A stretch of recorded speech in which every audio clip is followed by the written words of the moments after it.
they erased the most painful secret Nelson Mandela carried to his grave. There was one person he could not forgive, one betrayal so personal, so devastating, that even 27 years of forced reflection could not heal it.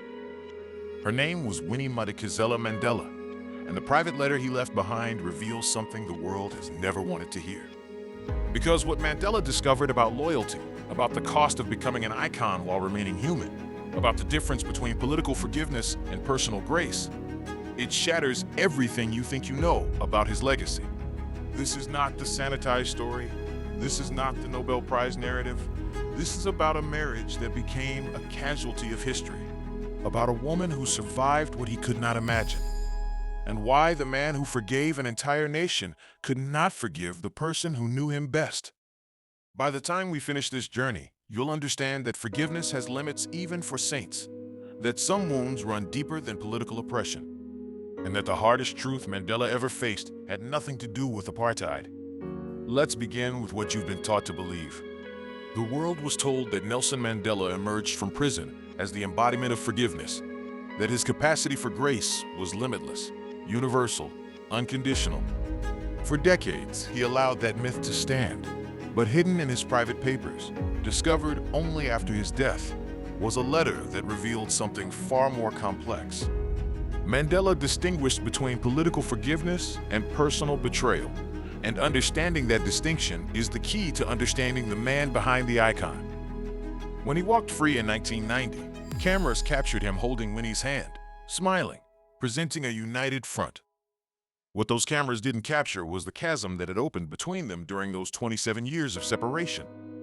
In letters he never published, in journal entries his family kept private, Mandela wrestled with a devastating realization. The woman who had kept his name alive, who had become mother of the nation in his absence, had also become someone he could no longer recognize. And the question that tormented him was this: how do you forgive someone for surviving differently than you did? Let me take you inside a moment the history books omit. 1992. Mandela has been free for 2 years. He's traveling the world, building the new South Africa, negotiating with former enemies, and everywhere he goes, people ask him about Winnie. They want to know about his extraordinary wife, his partner, his equal in the struggle. And each time he feels the weight of a secret he cannot share, that his marriage is collapsing not because of apartheid, but because of what survival required from both of them. You see, while Mandela was in prison, protected by his international fame, learning Afrikaans, studying his captors, developing his philosophy of reconciliation, Winnie was living a very different reality. She was detained, interrogated, isolated in ways that don't appear in official records. She watched friends die. She raised their daughters alone. And she made choices born of rage and desperation, that would forever alter who she was. By the time Mandela was released, Winnie had become a symbol of defiance. But she had also become associated with violence, with methods that contradicted everything Mandela was trying to build. And here is where the story becomes almost unbearably human. Mandela found himself facing an impossible choice: stand by the woman who had sacrificed everything for him, or distance himself from actions that threatened the peaceful transition he was orchestrating. In his private writings, he described this as the loneliest decision of his life, because he understood, perhaps better than anyone, what prison does to a person. He knew that survival in captivity requires you to become someone else. He had done it himself, choosing patience and strategy over the rage he felt. But Winnie had chosen differently. She had kept the fire burning. She had refused to let the struggle become polite. And in doing so, she had preserved his relevance, but at a cost neither of them could have predicted. And this brings us to the first truth Mandela learned that contradicts everything we've been taught. Truth 1. There is no such thing as universal forgiveness, only choices about which battles you can afford to fight. When Mandela forgave the prison guards, when he learned Afrikaans, when he invited his former captors to his inauguration, the world called it grace. But here's what they didn't understand. Mandela forgave his political enemies because forgiveness was strategic. It disarmed them. It made reconciliation possible. It served the larger goal of building a nation. But Winnie? Forgiving Winnie served no political purpose. It was purely personal. And in the personal realm, Mandela discovered that forgiveness requires something politics doesn't, the ability to trust again. In a letter to a close friend, never meant for publication, Mandela wrote something devastating.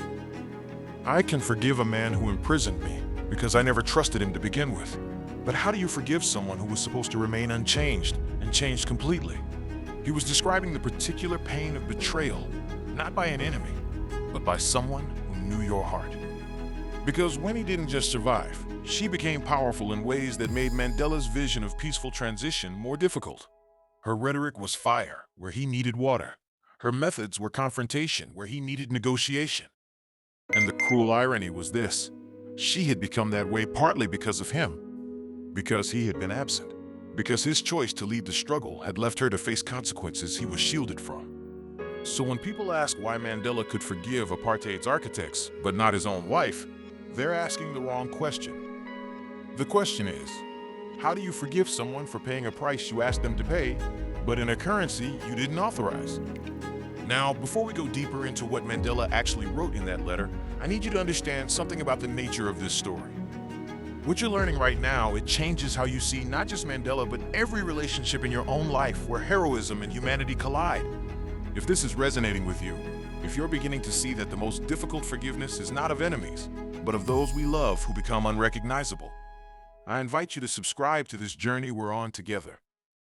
Because understanding Mandela's private struggle, his hidden pain, his very human limitations, it teaches us something more valuable than myth ever could: that moral authority and personal heartbreak can coexist in the same soul.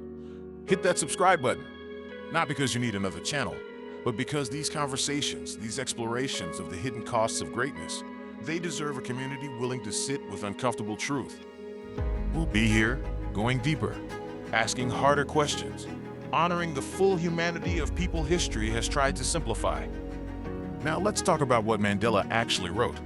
The letter was discovered in his personal effects after his death in 2013. It was addressed to Winnie but never sent, written sometime in 1995, the year their divorce became inevitable. In it, Mandela did something he rarely allowed himself. He wrote not as the president, not as the icon, but as a man whose heart was broken. He described their early years together, the love they shared, the dreams they built. And then he described what he called the unbridgeable distance between survival and sacrifice. He wrote about visiting communities where Winnie's name was spoken with both reverence and fear, where her defiance had inspired some and traumatized others. And he confessed something painful, that he could not reconcile the woman he loved with the legacy she was creating. That her version of resistance and his version of reconciliation could not coexist in the same marriage, perhaps not even in the same movement. But here's what makes the letter devastating. Mandela never blames her, not once. Instead, he blames himself. He blames the system that forced them apart. He blames the impossible position history placed them both in. And then he writes the line that breaks everything. "I can forgive those who took me from you, but I cannot forgive myself for what my absence turned you into. And since I cannot forgive myself, I cannot pretend to forgive you either." Do you see what he's revealing? Mandela understood that his forgiveness of apartheid's architects was possible precisely because it was impersonal. They were symbols, systems, ideologies. But Winnie was real. She was the life he didn't get to live. She was the cost of his choices made visible in human form. And you cannot forgive what you cannot bear to look at directly. This brings us to the second truth Mandela learned that contradicts the myth. Truth 2. The people closest to you bear the highest cost of your convictions, and that debt is the one you can never fully repay. Mandela spent years trying to make peace with this reality. He provided for Winnie financially. He spoke respectfully of her contributions. He never publicly criticized her, even when it would have been politically expedient. But privately, in journals, in conversations with his closest confidants, he admitted that their marriage was the one failure he couldn't reconcile. The one wound his philosophy couldn't heal. Because here's what most people don't understand about Mandela's forgiveness strategy.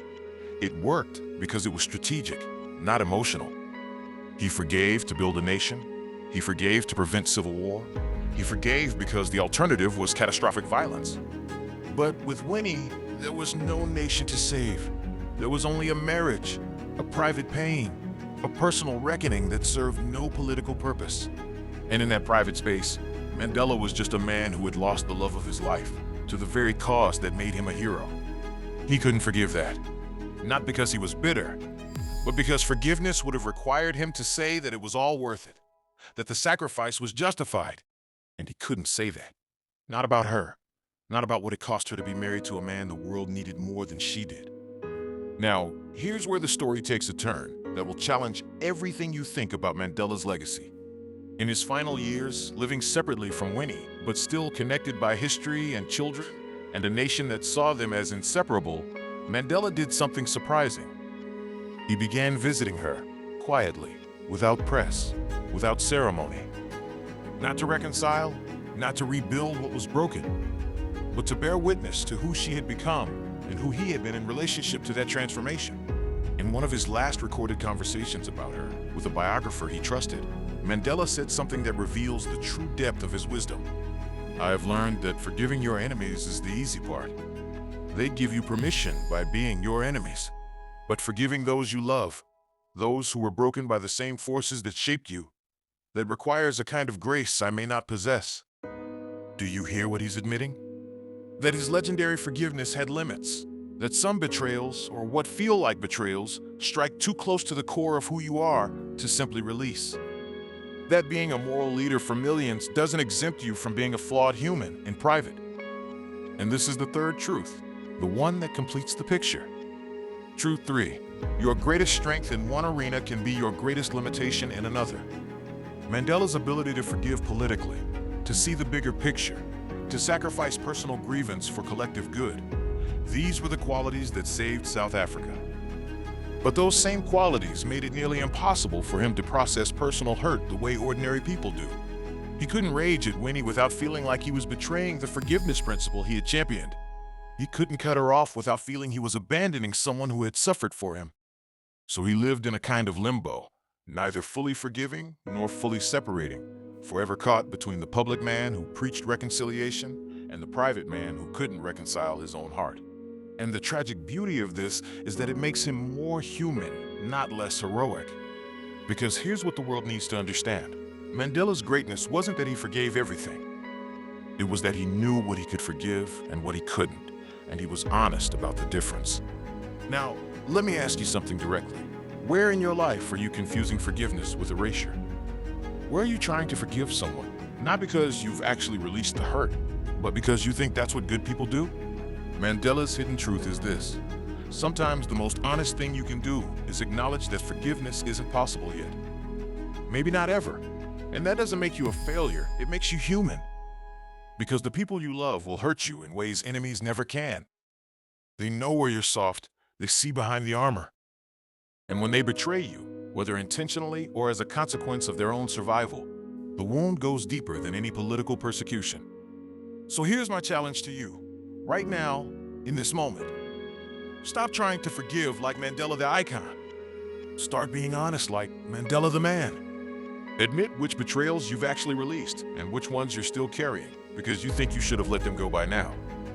Give yourself permission to say, "This hurt me in a way I cannot forgive yet." And that's okay. Because forcing forgiveness before you're ready doesn't heal anything.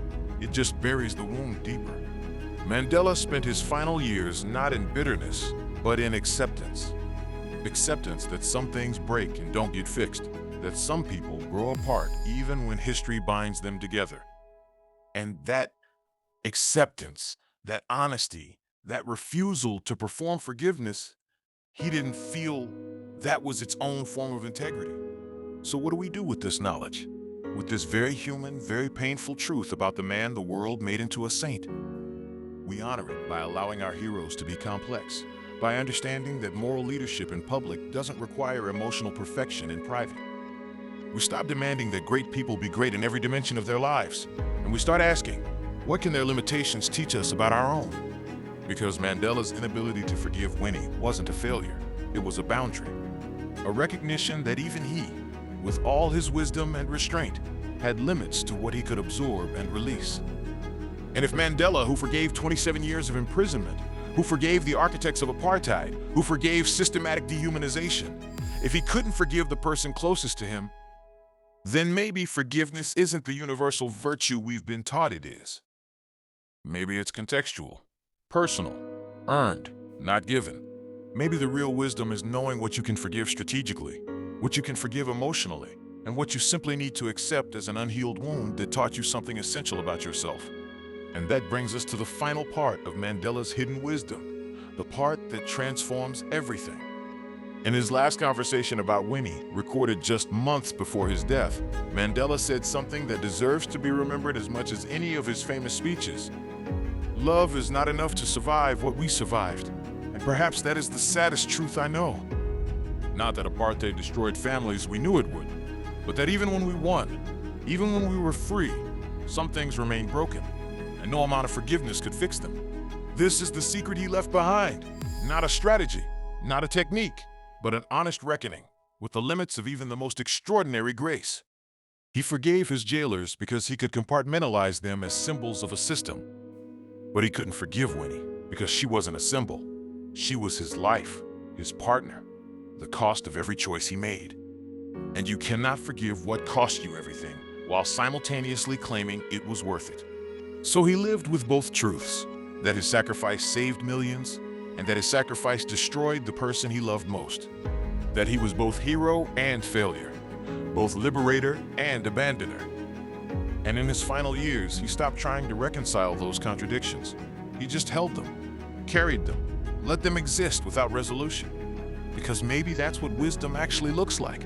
Not having all the answers, not forgiving perfectly, but being honest about what's too broken to fix and still choosing to move forward anyway. The world wanted Mandela to be a saint, but the letter he left behind reveals something far more valuable. A man who understood that some wounds don't heal, some loves don't survive, and some forgiveness cannot be given, no matter how much you wish it could. So what do you do with this? With the knowledge that even Mandela, the global icon of reconciliation, could not reconcile his own heart? You release yourself from the burden of perfect forgiveness. You stop measuring your healing against impossible standards. You accept that some relationships end not because someone was the villain, but because survival required both people to become strangers to each other. And you honor Mandela not by imitating his myth, but by learning from his humanity. If this story has moved you, if it's changed how you see forgiveness, how you see your own unresolved pain, I invite you to continue this journey.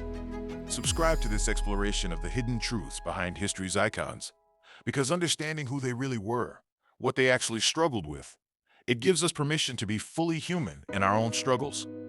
Share this with someone who needs to hear that forgiveness has limits, that great people are still people, that you can change the world and still have a broken heart that never fully heals.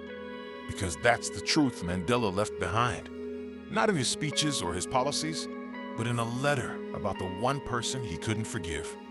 And maybe that's the most important lesson of all, that being human is not a failure, that limitations are not weaknesses, and that sometimes the bravest thing you can do is admit what you cannot do, rather than pretending you've transcended it. Nelson Mandela forgave a nation, but he could not forgive the woman who paid the price for his greatness. And in that painful truth lies a grace more real than any myth we've been told. Walk well, my friends. Walk with honesty. Walk with the courage to admit what cannot be forgiven. Walk as imperfectly human as even the greatest among us have always been.